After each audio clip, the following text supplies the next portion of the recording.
이 저녁까지 우리를 지키시고 인도하신 주님을 찬양합니다. 주님의 은혜가 이 시간 우리를 채워주시길 소원합니다. 다윗이 두 번이나 사울을 살려줍니다. 사울을 죽일 수 있는 절호의 기회가 있었는데 모두 그 기회를 하나님 뜻과 하나님 처분에 맡겼습니다. 그렇지만 다윗은 이미 많이 지친 상태였습니다. 사울이 자신을 살려준 다윗에게 축복의 말을 했었습니다. 그런데 다윗은 언제든지 이 사울의 마음이 변할 수 있다는 것을 많이 경험한 사람이었습니다. 계속해서 쫓기는 삶에 지쳤던 이 다윗은 다시 블레셋 망명길을 생각합니다. 사울의 손을 피해서 블레셋 땅으로 들어가려고 합니다. 물론 다윗이 블레셋 땅으로 들어가려는 이런 생각 그리고 선택은 다윗에게도 반가운 일일 리가 없습니다. 블레셋에 이미 한번 망명을 하려고 들어갔던 적이 있습니다. 우리가 알다시피 거기서 큰 실패를 하고 돌아오는데 자신을 경계하는 아기스 앞에서 어떻게든 살아남으려고 미친 척을 하면서 도망쳐 나온 곳이 바로 그 블레셋이었습니다. 그런 기억이 있는 곳으로 가려는 다윗의 마음이 좋을 리가 없습니다. 그거보다 더 큰 부담은 다윗이 이스라엘 땅을 떠난다는 겁니다. 우리가 고향 땅을 떠나는 것보다 다윗이 이스라엘 땅을 떠난다는 건 훨씬 더 큰 의미가 있습니다. 다윗은 이스라엘이 하나님이 주신 약속의 땅임을 알고 있습니다. 또 자신이 그 나라 왕으로 세우시기 위해서 기름 부음 받은 사람이란 것도 알고 있습니다. 사울에게 다윗이 이런 이야기를 했었습니다. 사무엘상 26장 20절인데 그런즉 청하건대 여호와 앞에서 먼 이곳에서 이제 나의 피가 땅에 흐르지 말게 하옵소서. 이는 산에서 메추라기를 사냥하는 자와 같이 이스라엘 왕이 한 벼룩을 수색하러 나오셨음이니이다. 사울에게 자신을 이야기를 하면서 여호와 앞에서 먼 이곳에서 이제 나의 피가 땅에 흐르지 말게 하옵소서 이렇게 이야기를 합니다. 그러니까 늘 다윗의 마음에 이스라엘 땅이 어떤 곳이었는지를 보여주는 거죠. 그가 이스라엘 땅을 떠나서 다른 곳으로 간다는 의미는 하나님을 떠난다는 이야기와 같습니다. 우리에게는 그냥 지역이 옮겨지는 것 같지만 그 당시 다윗에게는, 그 당시 이스라엘 사람들에게는 약속의 땅을 떠난다는 것은 하나님을 떠나는 겁니다. 그것도 자기 발로 떠나는 거니까 더 심각한 문제죠. 다윗은 죽어도 이스라엘 땅에서 죽기를 바란다고 사울에게 이야기했던 사람입니다. 근데 블레셋 땅, 이방 나라로 간다는 것은 참 어려운 선택이죠. 지친 다윗의 마음과 생각은 그래도 블레셋으로 가는 길을 택합니다.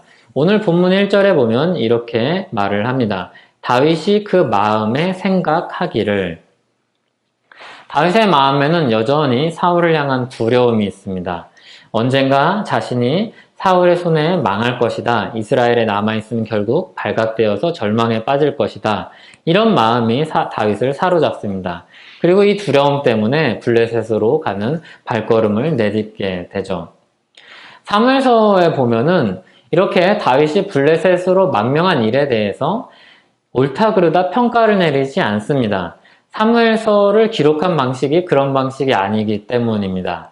사무엘서는 설명하는 책이 아니라 서술하는 책입니다. 그래서 그냥 다윗이 경험한 일들, 다윗에게 있었던 사건들을 서술해 나갑니다. 그리고 그런 평가들은 이 서술 속에 들어 있습니다. 사무엘서를 찬찬히 읽어보면 다윗의 이런 선택을 책망하는 말은 없는데 호의적으로 기록하고 있지 않다는 것을 알게 됩니다. 우리가 역사를 기록하면 어떤 사건들을 취사 선택을 해서 배열을 해야 되는데 이 사무엘서를 기록한 기자가 다윗의 이야기를 이렇게 기록을 할 때 1절에 보면은 다윗이 자기 마음의 생각으로 선택을 했다고 기록을 하고 있고 그리고 그 뒤에 있는 일들을 보면은 그렇게 좋게 이것을 해석하고 있지 않습니다. 1절에 보면 다윗은 하나님께 묻지 않고 자기 마음의 생각을 따라가고 있습니다.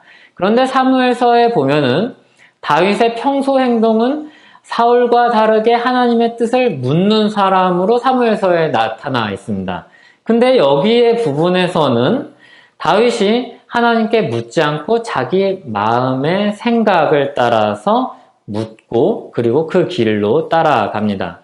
물론 다윗이 블레셋으로 망명하는 그 길에는 여러 가지 이유들과 고려사항들이 있었을 것입니다. 자신에게 속한 600명의 사람들을 지키기 위해서 그곳으로 갔을 겁니다. 사울의 손을 벗어나기 위해서 최후로 선택한 선택지였을 것입니다. 그런데 그런 것들을 고려를 해도 그는 여호와께 묻지 않았다는 게 부각이 됩니다. 자기 마음을 따라 움직입니다.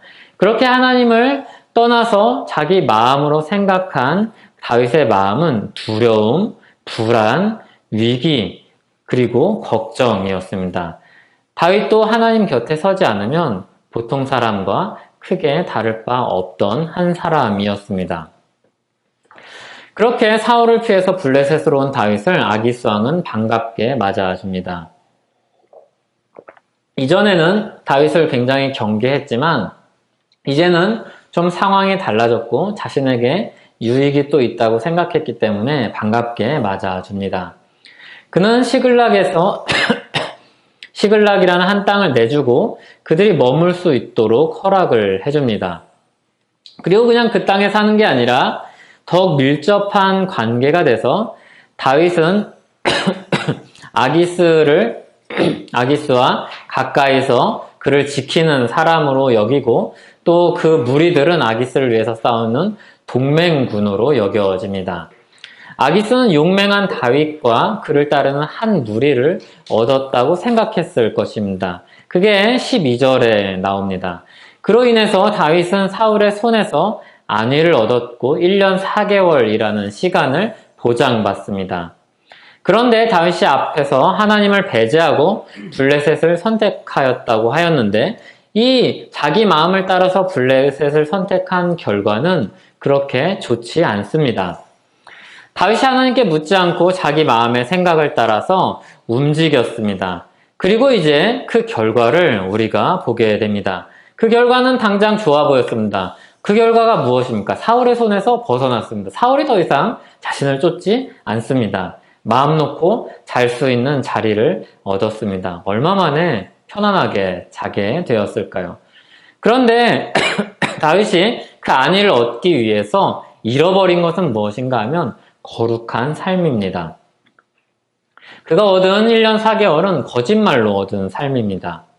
아기스는 다윗의 마음을 얻을 수 있을 것이라고 생각했지만 실상은 그렇지 않았습니다. 다윗의 마음에는 다른 마음이 있는 상태에서 일시적으로 어쩔 수 없이 아기스에게 간 것이었습니다.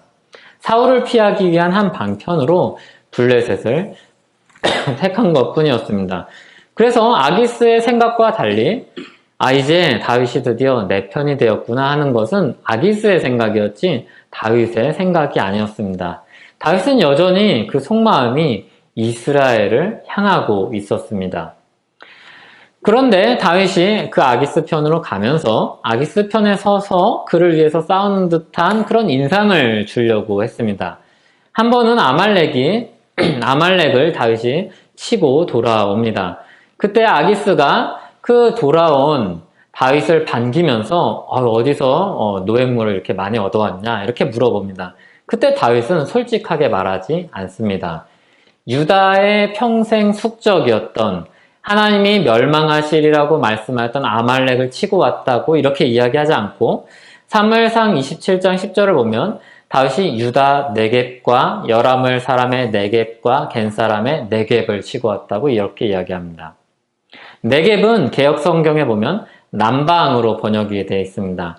그게 히브리어 표현을 그대로 음역을 한 게 네겝입니다. 그런데 이전 번역이 좀 더 나은 번역인 것 같습니다. 왜냐하면 네겝이 여기서 고유명사로 쓰인 게 아니라 남쪽 지역을 가리키는 표현으로 쓰이고 있기 때문입니다. 그러니까 유다 남쪽 지방, 여라무엘 사람이 있는 곳의 남쪽, 겐이라는 사람 그 족속의 남쪽을 치고 왔다고 이야기합니다. 그러니까 아기스가 듣기에 어떻게 들립니까? 이게 아말렉을 치고 왔다랑 지리적으로는 비슷한 지역인데 전혀 느낌이 다른 겁니다.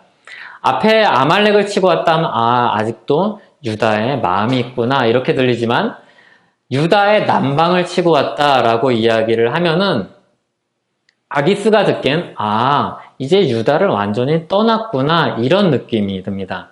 이제 진짜 내 편이 되었구나 이런 느낌이 드는 거죠. 이렇게 아기스는 다윗의 거짓말을 듣고 또 믿었습니다. 그리고 다윗이 거짓말만 한 게 아니라 이 거짓말을 위해서 그 싸움에서 이기고 돌아올 때 누가 한 사람이라도 돌아와서 아기스에게 그 소식을 전할까봐 그곳에 있는 모든 사람을 전멸시킵니다. 물론 아멜렉 사람들은 하나님이 멸망시키려고 한 족속이었지만 다윗은 지금 하나님의 명령을 받고 여호수아처럼 그들을 진멸하러 간 것이 아니었습니다. 다윗은 자신의 거짓말이 탄로나지 않도록 그들의 입을 막고자 모두 전멸시킨 겁니다. 그러니까 다윗이 하나님의 말씀을 묻지 않고 자기 생각대로 블레셋으로 가서 거짓말을 하고 아말렉을 치고 하는 모습을 보면 마치 사울 같은 인상을 줍니다. 자기의 뜻을 위해서 많은 사람들을 죽이는 것을 서슴지 않는 사울 같은 느낌을 줍니다. 다윗은 아기스에게 우호적인 인상을 주기 위해서 거짓말을 하고 그런 거짓말을 인해서 많은 사람을 죽였습니다. 시글락에서 얻은 1년 4개월의 시간은 이렇게 거짓말로 얻은 시간이었습니다. 거룩하게 살아야 될 하나님의 백성, 게다가 그 나라의 지도자로서는 큰 오점이 되는 그런 시간들이었죠. 다윗은 자기 생각으로 블레셋으로 망명을 해서 사울에게서 안위를 얻습니다. 그리고 거짓말로 아기스의 마음을 얻습니다. 그럼 언뜻 보면은 다윗의 행동이 지혜로워 보입니다. 괜찮아 보이지 않습니까? 어쨌든 사울의 손을 피해서 자기를 따르는 수많은 사람들을 지키고 안정적으로 살 수 있는 시간을 확보했다는 게 지혜로워 보이지 않습니까? 그런데 그 뒤에 가면은 이 다윗이 거짓말을 하고 사람들을 죽인 것 외에 또 다른 문제가 발생합니다. 사무엘상 28장부터 30장에 보면은 다윗이 자기 민족 이스라엘과 싸워야 된다는 그런 요구를 받습니다. 아기스가 이스라엘과 싸워야 되는 상황이 생겼는데 아기스가 다윗에게 자기 편에 서서 같이 싸우자고 이야기를 합니다. 그런데 다윗은 자신을 유다를 떠난 이스라엘을 떠난 사람으로 포장했지만 실제로는 여전히 이스라엘을 사랑하는 사람이었습니다. 자기 민족으로 여기는 사람이었습니다. 근데 그들에게 자기가 용사로서 아기스 편에 서서 그들과 싸워야 된다는 건 굉장히 괴로운 일이죠. 거짓말에 덧씌워진 그의 모습은 실제로 이스라엘과 싸우지 않으면 의심을 살 수밖에 없는 그런 상황에 이르게 합니다. 그리고 여기에 그치지 않고 다윗이 시글락에서 아말렉을 쳤던 것 때문에 이 짧은 시간 동안 시글락으로 아말렉 사람들이 쳐들어와서 자신의 부녀들을 잡아가는 일들이 벌어집니다. 그래서 사무엘서에 보면은 다윗이 블레셋으로 들어간 것, 망명한 것에 대해서 가타부타 이야기를 하지 않는 것 같은데 그 결과가 무엇인지 역사적인 사건을 통해서 우리에게 보여줍니다. 다윗은 자기의 마음의 생각을 따라서 블레셋으로 들어갔고 거기서 하나님의 백성답지 못한 모습으로 살았고 그리고 자기의 민족에게 칼을 겨눠야 하는 그런 난처한 상황에 처하였고 자기의 그런 사람들이 안정적으로 이제 위협을 받지 않고 살 수 있을 거라고 생각한 그 시글락에서 아말렉으로 인하여서 큰 피해를 입는 그런 처지에 이르게 되었습니다. 다윗이 이렇게 자기 길을 가고 있을 때, 자기 생각대로 가고 있을 때 그러면 하나님은 무엇을 하십니까? 먼저 하나님은 그를 이스라엘 왕으로 세우려는 그 계획을 취소하지 않으십니다. 그래서 계속해서 이스라엘 왕으로 세워나가기 위한 그런 문제가 생기게 한다든지 실패하게 한다든지 그런 일들을 만드시지 않으십니다. 그러나 그렇다고 다윗의 행동에 대해서 무조건적인 사명권을 주지도 않습니다. 이게 굉장히 의미심장한 겁니다. 신자들이 자기 뜻대로 살아갈 때 하나님은 그 사람을 자기 백성으로 정말로 사랑하시기 때문에 그냥 내버려 두시지 않습니다. 그러나 그것 때문에 우리를 버리시지도 않습니다.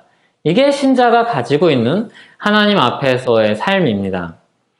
다윗을 어떻게 하시는가 하면 자기 꾀로 인해서 어려움과 고통을 당하도록 두십니다. 그리고 그 고통과 어려움을 통해서 다시 하나님 앞으로 돌아오게 하십니다. 우리는 다윗의 이 사건을 통해서 하나님이 자기 백성을 어떻게든 인도하고 지키신다는 것을 보게 됩니다. 우리는 다윗이 1년 4개월을 블레셋을 택해서 들어가 살면서 겪는 어려움과 또 한편으로 하나님이 그를 인도하시는 그런 것을 보게 됩니다.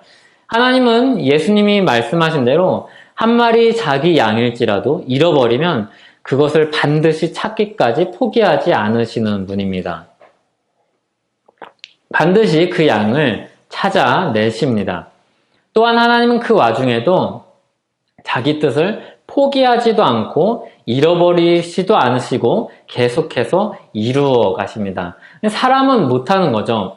뭐 한 가지를 선택을 할 때 하나 잃어버리는 것들이 있지만 하나님의 뜻은 계속해서 이루어 가시는 과정에 있고, 그리고 다윗은 가끔 곁길로 이렇게 가기도 하는데 그 곁길로 간 다윗을 하나님은 다시 인도하셔서 다시 하나님의 길로 들어서도록 하십니다. 이게 우리 하나님입니다. 이제 우리가 다윗의 블레셋 망명을 보면서 그럼 어떤 교훈을 얻는지 정리를 해보려고 합니다. 먼저 다윗처럼 신자들도 얼마든지 넘어질 수 있다는 것을 우리는 기억해야 합니다. 신자도 연약한 인간입니다. 다윗도 넘어졌습니다. 다윗이 누구입니까? 하나님의 은혜를 아주 깊이, 아주 오래, 다양한 방식으로 경험한 다윗입니다. 그런데 그도 넘어졌습니다. 다윗이 어떤 다윗입니까? 하나님의 말씀에 순종해서 자신의 원수 같던 자신을 그렇게 괴롭히던 사울을 2번이나 살려준 다윗입니다. 근데도 미끄러졌습니다.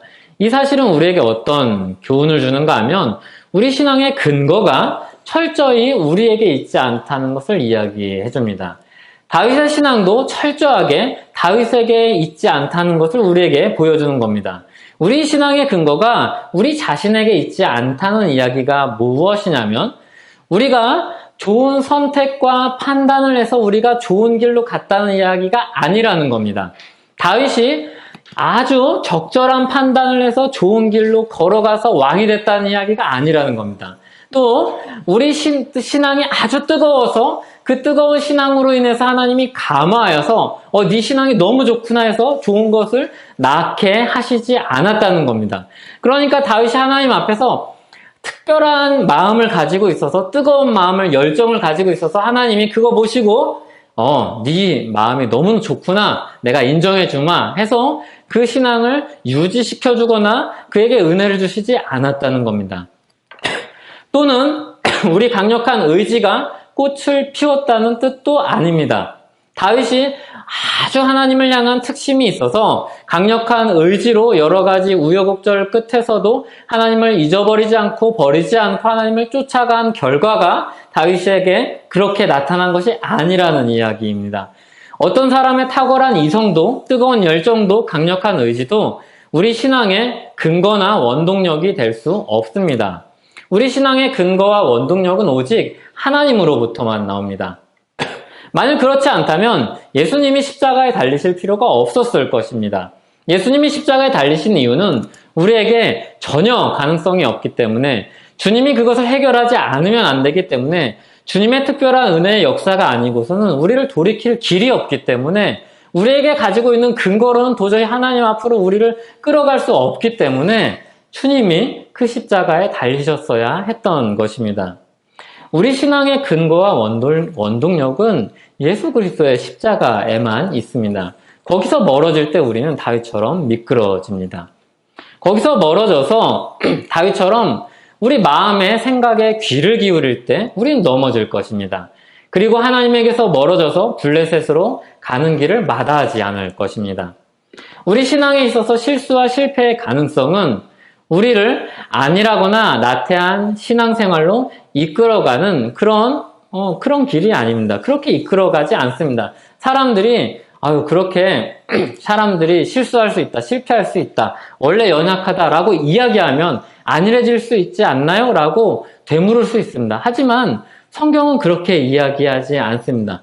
정말로 주님의 은혜를 입었다면 그 주님의 은혜를 안다면 그 연약한 인생이라는 사실을 깨달으면 더욱더 은혜를 갈망하는 자리로 나아간다는 것이 성경의 가르침이요. 실제 우리 안에서 일어나는 성령 하나님의 역사요. 우리가 경험하는 하나님의 역사입니다.